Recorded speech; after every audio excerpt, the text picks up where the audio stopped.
There's a beauty to the so-called sibling rivalry. There's something in it which no other normal rivalry could ever have. Something so dangerous, but yet so vital to a sibling rivalry's existence. And that's the word forever.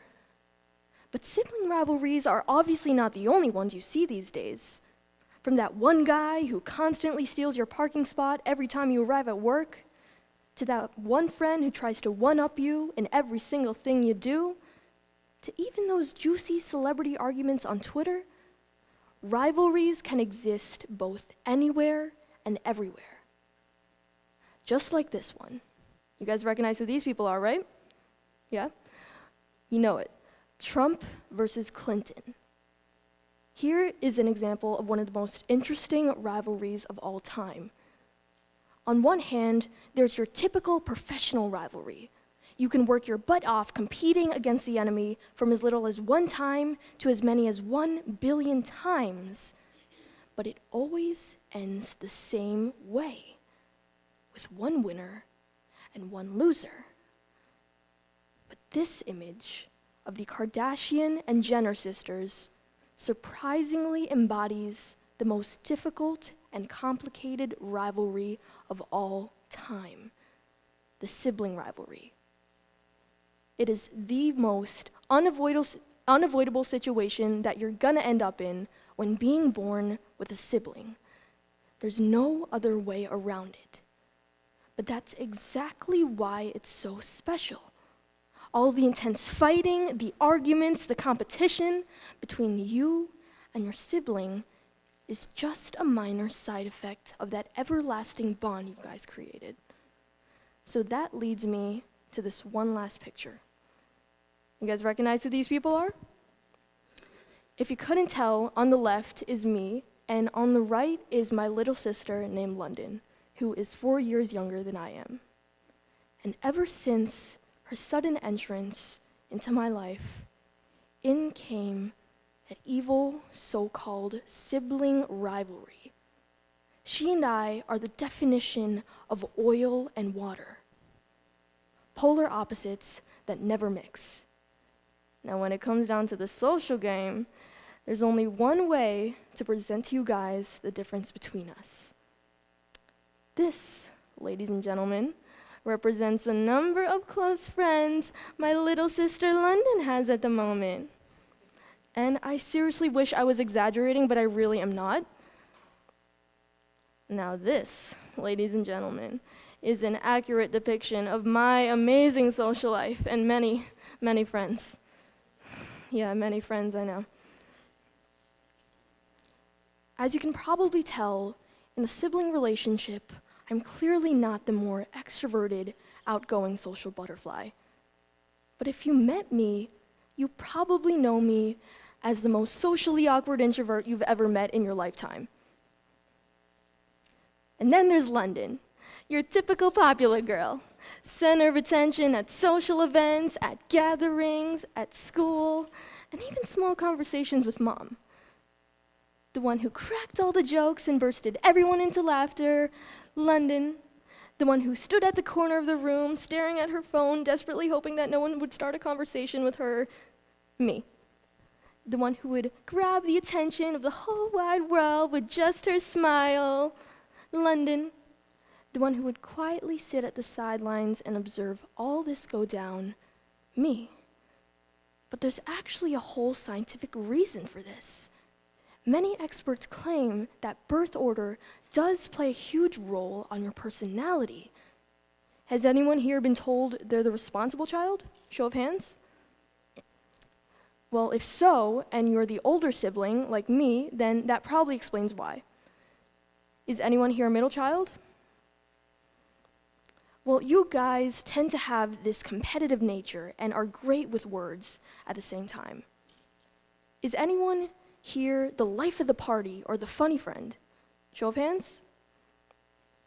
If so, and you're the younger sibling, then that's definitely not a coincidence. And lastly, I cannot forget, is anyone here fortunate enough to be an only child?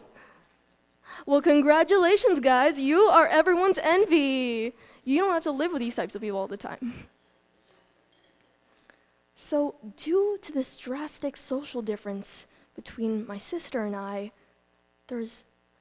we used to argue so much that she'd often run to her room, and before slamming the door in my face, she'd hang up this cute little homemade sign for me to look at.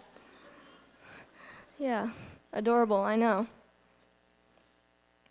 But there is not one doubt in my mind that all these arguments were motivated by my secret jealousy towards her. But behind this jealousy was something I haven't been wanting to admit until now. Something I've been too ashamed of to even speak of until now. I've always looked up to my younger sister. What? Usually in the real world, it's the other way around, right? Younger sibling looks up to the older one. But in my case, that scenario made a whole switcheroo on my sibling relationship. If you're the older sibling, you're probably familiar with the phrase, "You have to be more responsible. Your younger sibling looks up to you. Set a good example." We've been constantly told by our parents that we are the role model to our younger siblings. We have a lot of influence on the decisions that they make from this point forward. Of course, that's definitely true, but I've recently contemplated the younger sibling's role in the older sibling's life. Because as far as they've been told, they have to look up to the older one as a role model, right? But just like any other sibling, my younger sister has always been a great help in many aspects of my daily life. There's just something so special about having someone who is way different from you as one of the closest people to you.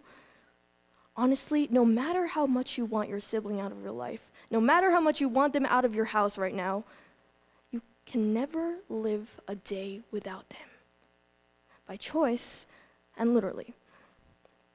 And weirdly, with London in my life, I have this ability to live through a different person and be an extroverted person, not through my eyes, but through London's eyes instead.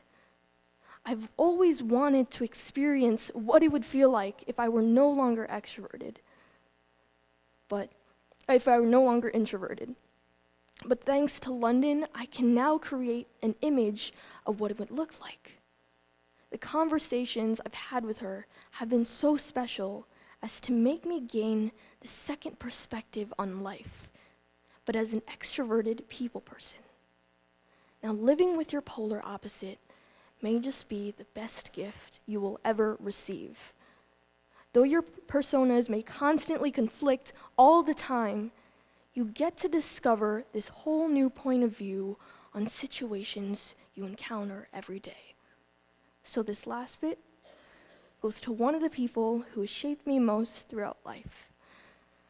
Dear London, this TEDx talk itself only explains a fraction of the mark you made on my life this far. Ever since you were born, you taught me a lesson of more value than all the ones I've learned throughout my elementary, middle, and high school years combined.